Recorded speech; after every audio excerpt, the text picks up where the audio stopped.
session and how do we use that session. To start a session, we use the session underscore start, which is a method that is used in the PHP to start a session.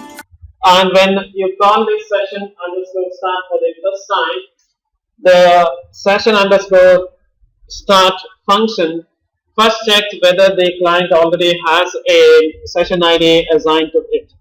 If the client does not have a session, then it generates a session and gives that session to the client. If the client already has a session, then it uses the session.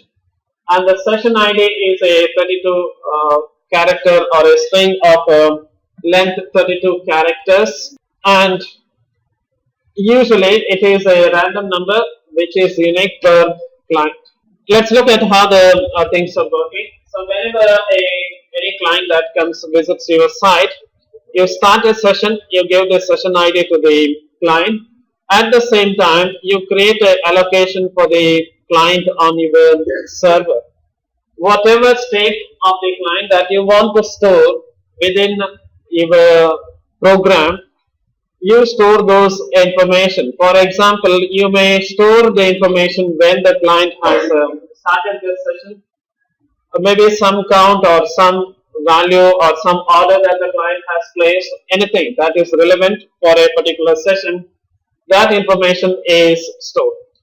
Because the session ID is sent in the form of a cookie, whenever the client makes a subsequent request, every time the request is made by the client, this session ID will be transferred back to you. So, whenever a request is made, we first check what is the ID of the client, and then if you want to store some information about this particular client, we use that ID as our reference, and the relevant information regarding that session will be stored over here. And you will notice that you can have many such sessions open with different clients. So every client is identified by a session ID. When the ID changes, we store that information, whatever that is required by us, in the corresponding allocation that is given for the given client. Now in the PHP, there is a INI file, and I think I have already shown you that INI file. So let me open this Notepad+, which shows it much easily or in a much readable format. Let me go to this exam folder,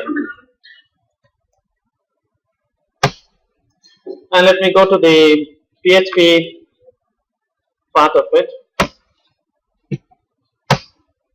and you have a file called php.ini. I'm going to just open that file in the Notepad so that it is readable. So Notepad+ will show the things in a readable way. Now you notice over here there is a semicolon in front of it. The semicolon indicates that it is remarked. So if there is no semicolon when the starting of the line, that means this particular setting is active. So if you notice over here, so Y2K compliance on. So if you put a semicolon here, that means it is on. This is remarked out. So this particular setting is on. We are interested in the session related thing. So I'm going to just search for the word session. You notice here there is a section called as session, okay? And you have all the details regarding it. The top side says what does that particular setting means, and if you want to know more details about it, they are giving you a reference for the php.net website wherein you can get the detail. Now if you go down over here, you will notice that it says session.save.path, session.save_path is :exam10. So this is the place where the server is supposed to store the session information. Now when the client goes over here and when the client makes a request, we store the session information of the client in a temporary location. And this setting that is given by the INI file says which is the location on the server where the session information needs to be stored. So here it says it is C:exam temp. It could be somewhere else. So if you go to this particular location, so if I go to the C:exam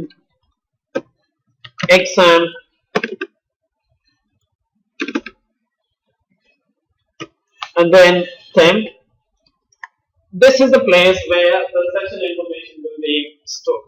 Okay. So if this configuration says the PHP is supposed to store the information over here, and you notice that already some files are already existing, and per session, this is the session ID or the session number, it creates one file. So in other words, per user, it's going to create one file.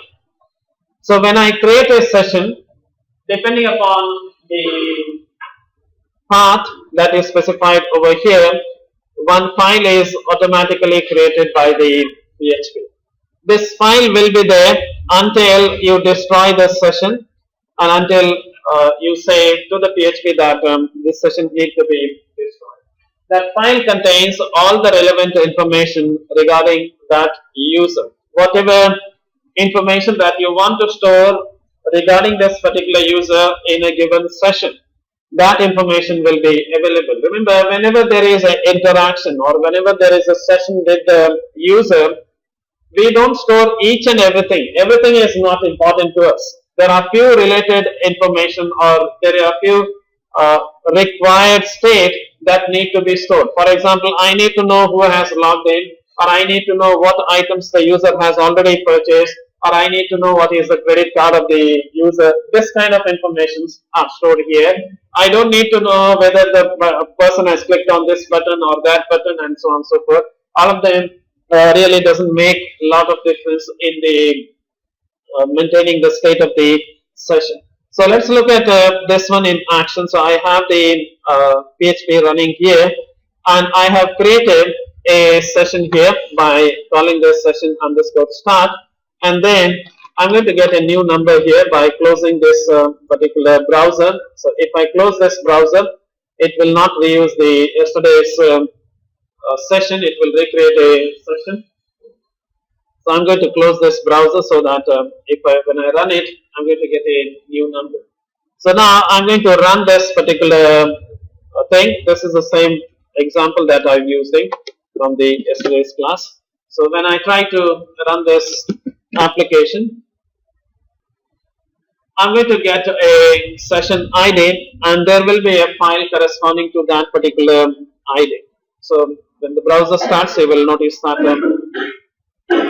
I have a ID that is generated, and then if I go to the temporary location, I can find the same ID. So I got one ID over here. Now if I go to the temp here, this location can be changed depending upon the situation. So I think this is the one that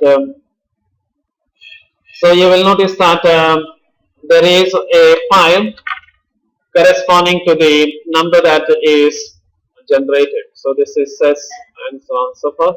That's the same number. So this is automatically created by the PHP. Now whatever information that I want to store regarding this person, or whatever state of the client that I want to store for this particular ID, will be stored in this file. What's the advantage of using the file is if the power fails on the server and if the server crashes altogether, the session information will be still there because the session is not written on the RAM, rather it is written on the file. So if you start, for some reason, if you switch off the Apache and restart it all over again, the session will be still be there, and whatever state that you have stored regarding a client will still be there with us. So let's look at putting something in the client side. The way in which I assign the values to the session is very simple. We have a global array, and within that global array, I'm going to say $session, and then I think it's not helping me out.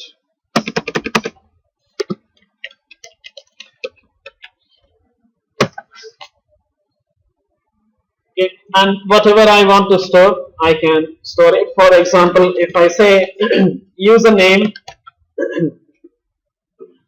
is something,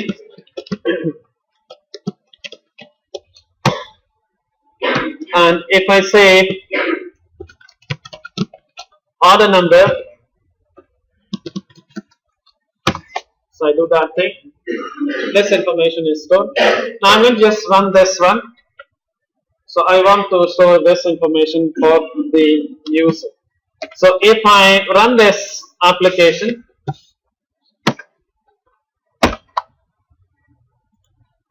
or if I just say Fi on this one, now when I Fi, it just means to say that the script got executed. Now if I go to that file here and then open this file in the Notepad or Notepad plus whatever you like, because I'm using this because it is easier to see the content. You notice that it has stored that information. Username is a string of length 4 characters and the actual value, followed by a semicolon. Order number is a integer and the value. So it's going to store the value in a continuous line with a semicolon separation. So this is the information that it has stored. Now what if I try to change this particular value? If I change this to say Mangalore or something, and then I need to run it. So if I recall this script again, you will notice that if I go back and if I say reload it, it's going to show me the new value. So you will notice that it is possible for us to change the value. Now what if I close this particular client? Now when I close this one, the session is closed on the client side. The browser is your client. So the session is closed. What will happen to this particular file? So if you refresh it again, let me apply on this one. So it is still there. Okay. The client has closed it, but it is still there. The session information is still there. What does that mean is it's going to retain this particular value, and if the client goes out because of some reason, if there is an interruption in the internet connection or something happens, client has is gone out, then you have lost the information of the client. So when the client comes over again, you're going to give them a new ID. So if I go over here and if I rerun this particular script, the client is going to get a new ID altogether, and I have lost track of the client, and this information or this state of the client that I wanted to store is gone altogether. Why this thing happens is because I am asking the browser to store the session ID in the RAM. So it is storing that session ID, this information or the cookie corresponding to this information is there on the RAM. So when I close this browser, the application closes, whatever that is there on the RAM closes. I can anytime ask the browser to store this information permanently on the hard disk, so that when it comes back, I can retain that value back. So I can manipulate the setting and I can do it. So instead of asking it to store the cookie in the memory, that is the live cookie, I can tell the browser that you store it in the hard disk. Next time if you are coming back, read it from the hard disk and then get it back. So that is how you will notice that sometime if you log on to the Gmail or other thing, and if you ask the Gmail, keep me logged in for the next 5 days, 10 days, or anything, automatically when you go back to the same site, it will log you on and it will show you an inbox. This happens because the cookie is not stored in the memory or in the RAM, rather it is stored in the hard disk. So how am I going to do that thing? We will look at it in the other slides. So let's go back to the slides and let's look at the details. So now you know very well that whenever a client comes to you, you create a session ID, you supply that session ID to the client comes back to you and they will bring back the session ID to you, and then for any subsequent request, you are going to store that information. Now, you may say that, okay, this is not the information that the client has given. This is what you are typing. As a programmer, you have typed something and you are saying that this is the client information. I have not I don't want to waste too much of time in the theory classes. I would have had a form in this page with asking the users for some details, and I would have taken all these details from the user and I would have stored it in the session. In that case, the user information, the live information would have been there in the session there. As of now, this is just a theory class, so I don't want to waste too much of time on that. So you can get the values from the user, like the name, the address or the order number, everything, and then store them using your program into the session variable. Later you can retrieve it. Now this is the way in which you store the information regarding the user. Now, so this is if you are doing it in the other way around, so you have a value and you are trying to store it in the session. How do I retrieve it from? Retrieving it is in the other way around. So suppose if you have a session here, and let me say, suppose this value is already there in the session, how do I retrieve this value? To retrieve this value, you have to do it in the other way around. You have to just say that a session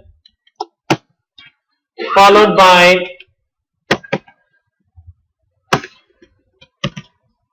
the values that are, or the key that is stored in the session. Remember, this part is the key. So this is the key, and this will be the value. So you have key value pair. So if you assign the value to the key, the value is stored. If you just request for the key itself, the value will be retrieved, whatever value is stored, and it is going to be given back to you. So if I run this application, I'm going to see the value that was stored here. This up to here is the ID of the user. Because I have not used the line break there, you're going to get the value. So this is how you put the value, you get the value back. So suppose if I go to the temp here, and if I search for the ID that corresponds to this particular user, and if I search a bit, I'm going to get that ID. I think this is 7J7. I'm going to just retrieve that 7J7 here, and the same thing will be there because I'm running the same script. Only thing that has changed is the ID of the user. Now, what will happen if you, or what will you do if you want to delete something from this location? In order to remove something from the session, you can use the unset. So you can use this unset here. So you can say unset and then specify what you want to remove from the session. So if you say unset followed by this, that means it's going to remove the username information, username key from the session. From now onwards, that will not be there. Suppose if I refresh it here now, remember, according to the script, it will first read that thing. it will read the username and then it will withdraw that thing from this session. So what you notice here is it has read the value, then onwards it has deleted it. Now if I go to this particular file and reload it, you will notice that that thing is gone. So this is how you remove the content from this session. You can set the value, you can get the value, you can delete the value from the session depending upon the situation. Now if I rerun this again, I'm going to get an error message. So if I refresh it again, if I go over and refresh it again, it should not have given me the value. So it is not there. I think it will be there. The reason is when I refresh it, this will be there already. So if I just uncomment, if I comment this one, so that it will retain the value. So otherwise, what will happen is it will put it back, read it again and again. So now if I try to run this one, and then if I saved it, I'm going to get it. This didn't allow me to save. If I save it, it's going to come back. There is some problem with the NetBeans. But anyway, I think you'll be able to get that idea. So in the previous case, it was not giving me an error message because now if I do it, it's going to read it from this session and it's going to say that that index username is undefined. It's gone, it is deleted it, and again you will not be able to get it back. So let me go ahead with the slide now. I'll quickly go through it. So in the INI you will find few things. One of them is the path where you want to store the file. The next one is the session use cookie equal to 1. What's the meaning of saying this is the INI file that I'm trying to show you. This is the php.ini, not this one. Okay, I'm showing you all the content, so you have it here. What's the meaning of saying use cookie equal to 1 means by default use the cookie to store the session. If you say this as 0, that means you are telling the PHP that do not create a session, I will use the other option. Okay. Let me quickly go through all the other one. And the next one is of interest to us is the name of the cookie that is being specified. By default, the name is PHP Session ID. If you want to change the name of this particular cookie, you can change it. Now, if you go to this browser and if you look at the cookie that was given to you by the PHP, you will notice that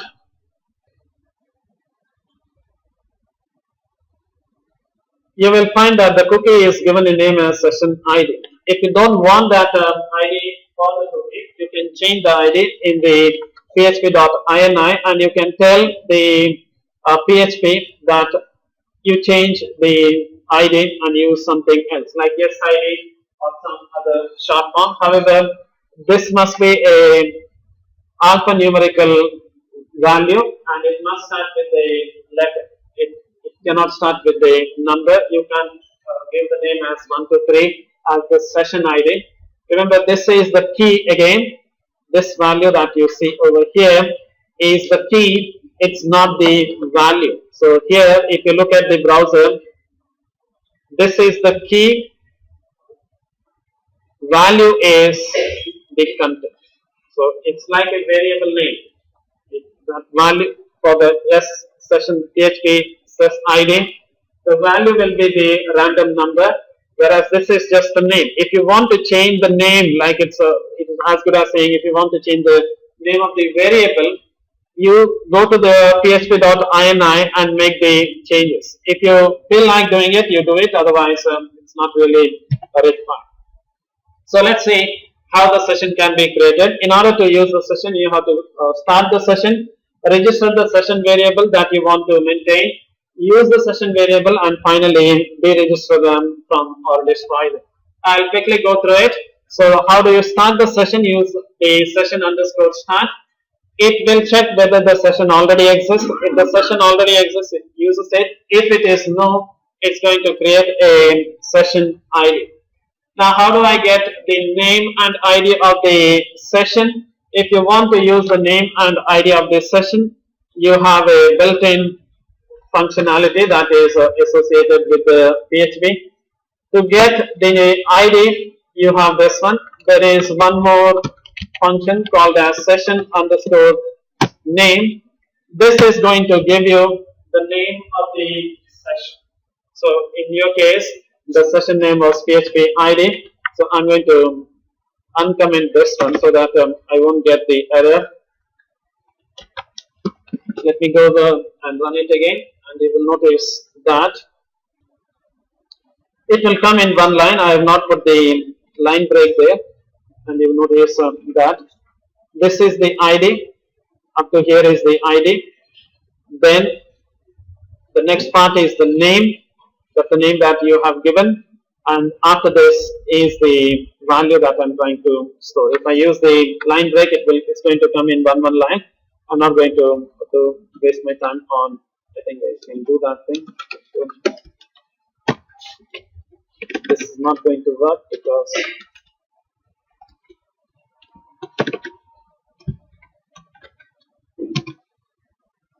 so if you want it to in one line, you can do that thing. So it's going to come in this one. Now, if you want to change the name of the variable, you can give the new name. So if this is the old name. If you want to give a new name to this, you can do that thing. However, you must understand that by default, whenever it calls this session start, it will automatically default back to the whatever value which was there in the php.ini. So if you change the name here, when the script ends, automatically it will revert back to the PHP session ID. So if you want the permanent changes, you will have to go here and then make the changes. So go and make the changes here. If you make the changes in the php.ini, this will be permanently available. If you are using this function, every time whenever you are trying to do that thing, you will have to, before calling the PHP session start, you will have to do this thing. So how am I going to do it? I'm going to say session underscore name and then specify the name. Okay. So I'm trying to change the name. In this case, what is going to happen? Now, if I run it now, and you will notice that the session name has changed.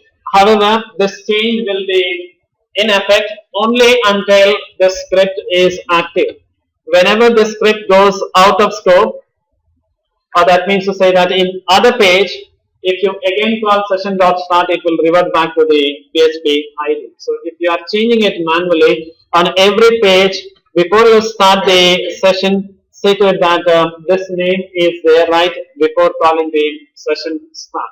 If you call the session start, it will revert back to the name that was there in the php.ini, and it will use that name from that point onwards. Now, if you look at the cookie here, again, if you go back and look at the cookie here, you notice that the previous cookie is still there. It is there, but this, if you look at this one, it is 777 something was there. This is the new ID that I have told, and I'm getting a new ID altogether. So this is the ID that I'm getting because I changed the name. So when the name was changed, it went and asked the browser, do you have a cookie with the name money ID? But the browser said, I have a cookie called as PHP session ID. Then it said, that's not the one. I want this cookie. If you have it, if you don't have it, I'm going to give you a new number. Then the browser said, I don't have this one. So it gave the new number, even though the previous ID was there.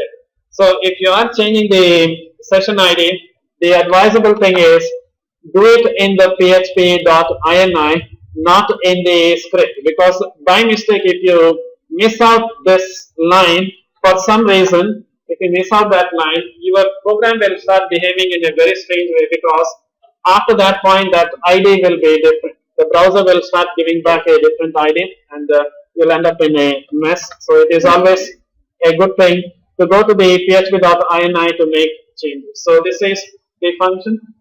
Say session name and specify the name. When you specify a new name, it will actually return the old name back to you. It will tell you what was the old name. So the return value of this function is the old name, and it's going to set the new name. In my case, I try to set this one as money ID. So I told this is money ID. What is returned when I do that thing is it's going to return this PHP I think says ID. So it's going to return this one, which was this old value. So it's going to return an old value, and it's going to accept the new value. So this is one example wherein I have set that thing. So I'm setting it to my session, and then I'm printing. This is the before setting. This is after setting. But always remember, you try to do this kind of thing. Again, the session starts back. It will revert back to its previous value. This is how you set the value. I think it's not a new thing. You have a key, assign the value. In olden days, people used to set the value using the session underscore register. This has been deprecated from the 4.1 onwards. So suppose if you read a book, and in that book, if they are saying that session underscore register, please stop reading that book, because it is an outdated book altogether. Okay. So this is the new way. They have pulled out this method. What's the meaning of saying deprecated? Deprecated is a warning to the developers saying that do not use this method. Today we are supporting it. In future we will withdraw that method from the PHP altogether, and your program is going to crash on that day. So deprecated does not mean that it has been deleted from the PHP. It is still there for the backward compatibility. So if you have written an old program that was prior to 4.1, the program is still going to work fine. But if you are writing a program today, you are writing a new program, then do not venture into this method. That method is marked as a deletion, mark for the deletion. So in future they may pull up, and this is true in almost all programming language. And if you are using the IDEs like NetBeans or the Eclipse, when you try to use a deprecated method, it actually strikes it off. So for example, this is NetBeans will do it only on the Java deprecated method. It will strike off this method as you start typing it. After that, it will put a dash line for that.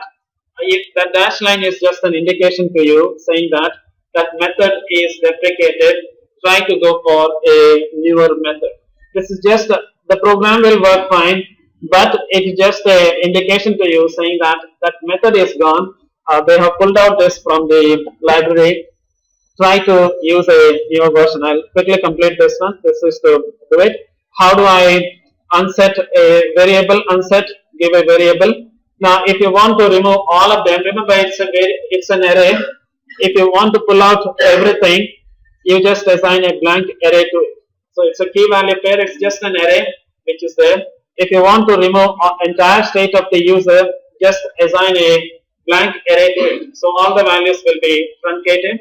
And if you want to delete the entire session altogether, call session underscore destroy.